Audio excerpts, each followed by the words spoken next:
Alright guys, so we are up in an attic right now, and I'd like to show you just from the inside what it looks like when the animal gets inside the attic. So I'm going to turn the camera around, I'm going to show you guys and describe to you what it is that I'm looking for, and well, I'm going to try and see if we can find what I'm looking for. What I'm looking for is a raccoon. So this is the attic.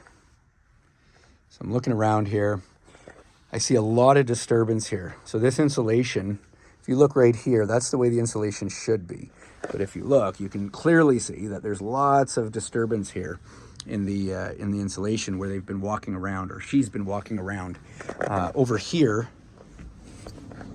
I just have to be careful where I walk, because if I do step in the middle here, I'm going to go right through the roof into the bedroom down below.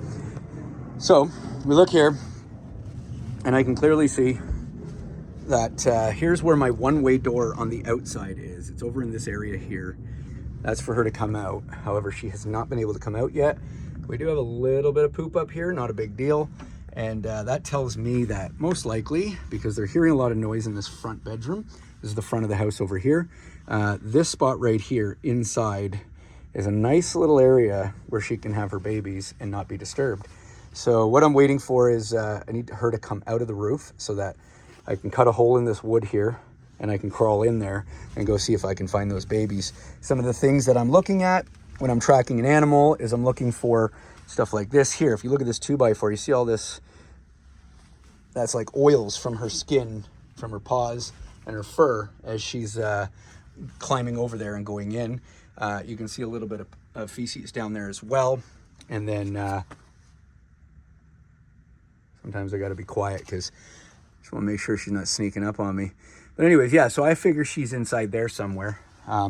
Now, when I'm doing a removal process from the outside, and I put the cages on the vents like you guys have seen from my other videos, this is what we're looking at. So you see these vents up here. This is the inside view of these vents. So what they do is they'll actually rip a vent off from outside, okay? And then they'll climb in through that hole, and they'll traverse their way down these joists here and climb down, and then they're into the attic, right? So from the outside, you've got all these vents. These are holes where hot air escapes from the roof. And so they feel that warm air. They rip the vents off and they come down in here. Now, the next thing is, because this is a semi-detached house.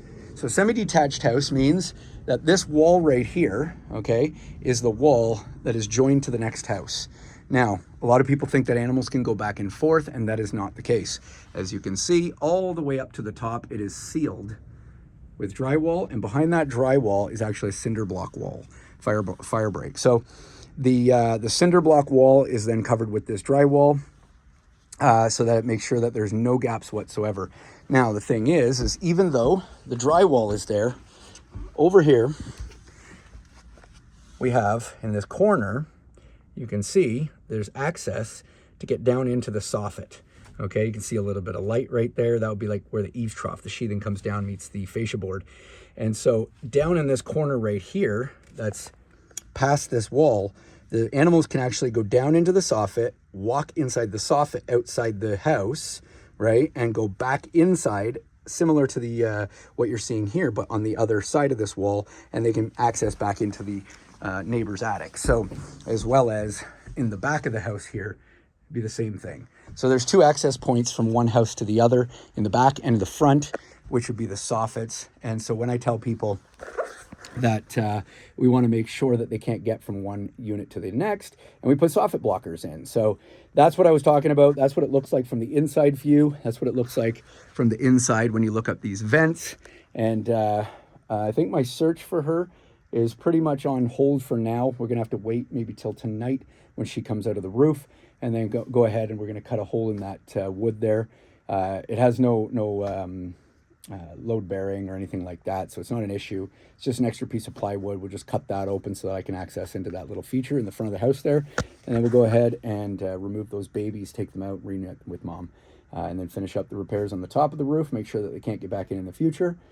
And Bob's your uncle. So if you are hearing noises inside your attic, or you think you might have an animal that's trying to get in, give us a call. Just Free Home Solutions. We'll come by, give you a free quote, and then get you animal free and animal proof. Have a great day, everyone.